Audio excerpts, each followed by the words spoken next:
Jujutsu Kaisen is the latest big thing in the battle shonen space, having made waves with slick animation from the studio behind the goodness of Dororo and Yuri on Ice.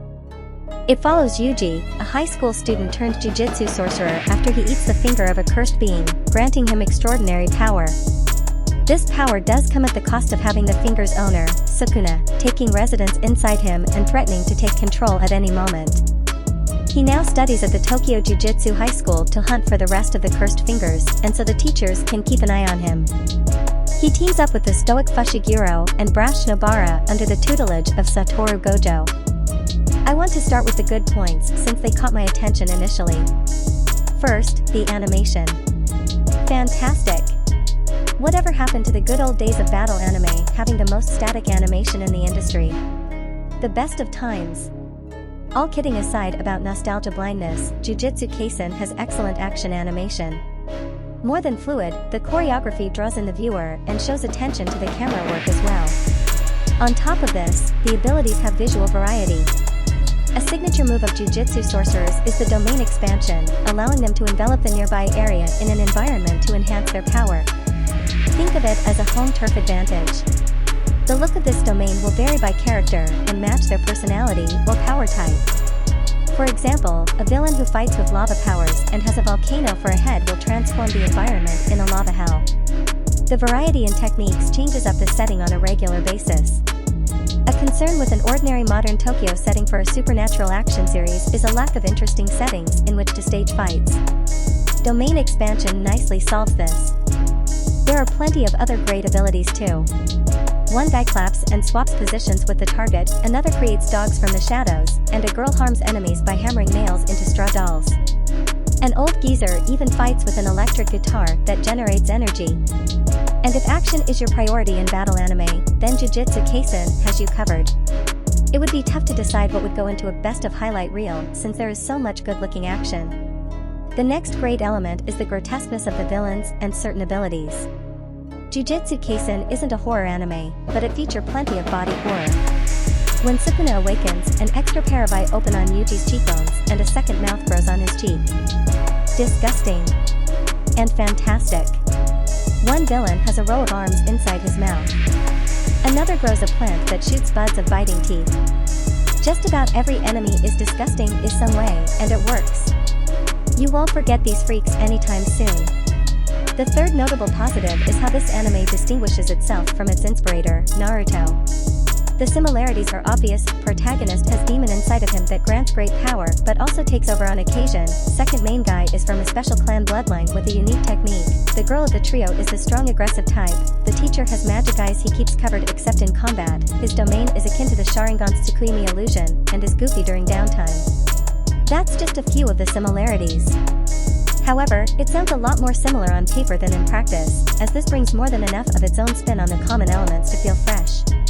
My Hero Academia, another Naruto-inspired battle shonen, often just feels like Naruto in a superhero skin.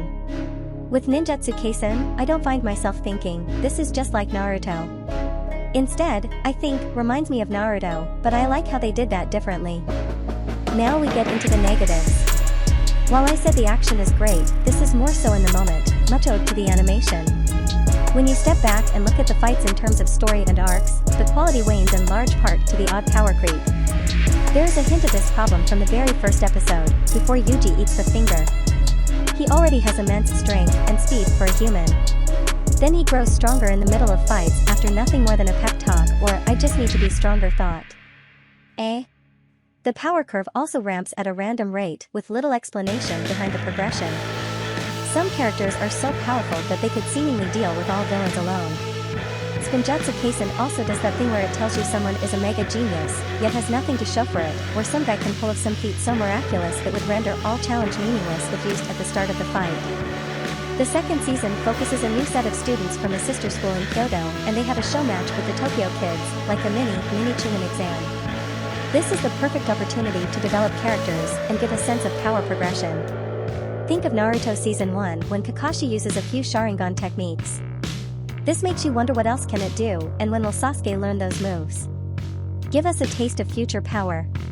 Or it's like the opening of any Metroid game, where you start with a full arsenal of equipment only to have an incident break your gear at the end of the first area. Now you have something to look forward to without being overpowered right away. Doesn't reveal all the upcoming power though, that's for you to discover as you progress.